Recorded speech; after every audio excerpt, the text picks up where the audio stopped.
Hey guys, my name is Jenny and I am a dancer here at Sherwood Kids.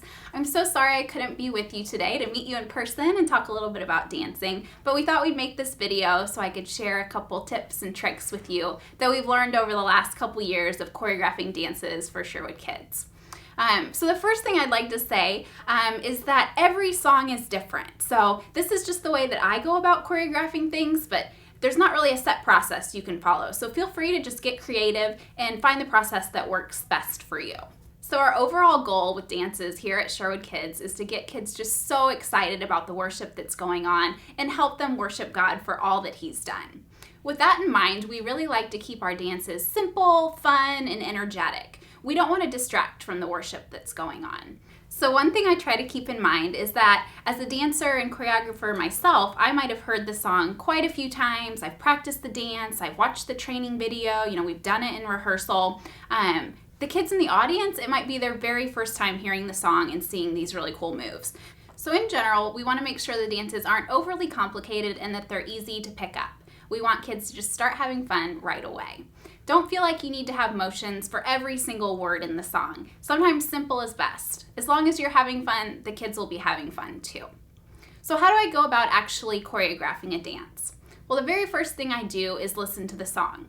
I actually listen to it quite a few times, and I'll listen to it even a couple days before I start thinking of moves and doing the choreography.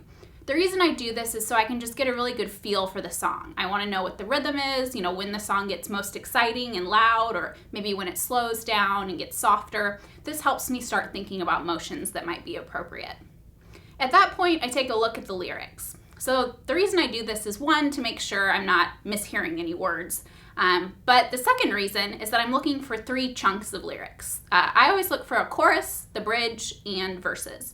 And most songs will usually have those 3 things. And that's how I start breaking up my choreography. I'll think of it as 3 distinct areas that need motions to go along with them. So I usually start choreographing the chorus and the bridge first. The reason for that is just those are the parts that repeat the most often. They're usually the most exciting and energetic. And honestly, they're usually stuck in my head after listening to the song so many times. So motions for the chorus and the bridge, I try to do sort of bigger, more energetic motions. So things like fist pumps, waving your hands back and forth, starbursts, things like that.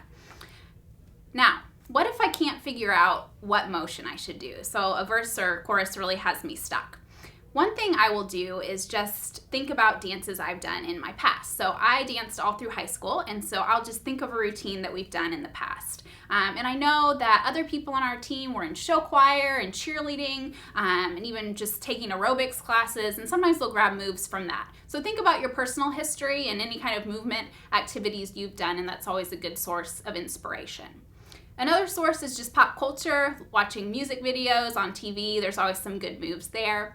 And then lastly, if I'm really stuck, I'll play a little game with myself and I'll say, okay, Jenny, if you need to say this word or this phrase, but you can't actually talk, how would you express that with your hands, with your arms? How would you get that message across? And usually by putting myself in that box, I can think of something. So at this point, I've choreographed the chorus and the bridge, and I usually tackle the verses last. Honestly, those are usually the most challenging for me. The reason for that is the verses can be really different from each other. They have lots of different words, and there's not always a lot of consistency where it makes sense to use motions over and over. The first time I choreographed a dance, I felt like I needed to have different motions for every single line of every single verse. And honestly, it got super confusing. I couldn't even keep up with it. And so I said, there has to be a better way. So since then, I've started to try to find some consistency between the verses. So maybe I'll do the first 3 lines of a verse the same across all the verses, and then do something different for the 4th line. Or you could do 2 and 2 or something like that. So for a recent dance I did called He Is With Us, I had the first 3 lines of every verse be the same. So I did this motion for the first 3 lines, and then I swapped out the last line of every verse. So for verse 1, we did this, for verse 2, we did this, and then for verse 3, we did this. So just so there's some differences, but it's also still easy to remember. So why don't you take a look at a couple minutes of the dance I just mentioned, He Is With Us, and take a look at that choreography. We can trust our God. He knows what He's doing, though it might hurt now. We won't be ruined. It might seem there's an ocean in between.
So at this point, I've choreographed all 3 chunks of choreography, the chorus, the verse, and the bridge. And at that point, I want to come together, do it with the music, and make sure it looks okay. I want to make sure transitions are okay, that my arms aren't going in any weird directions, and I'll practice it a couple times before we record on video.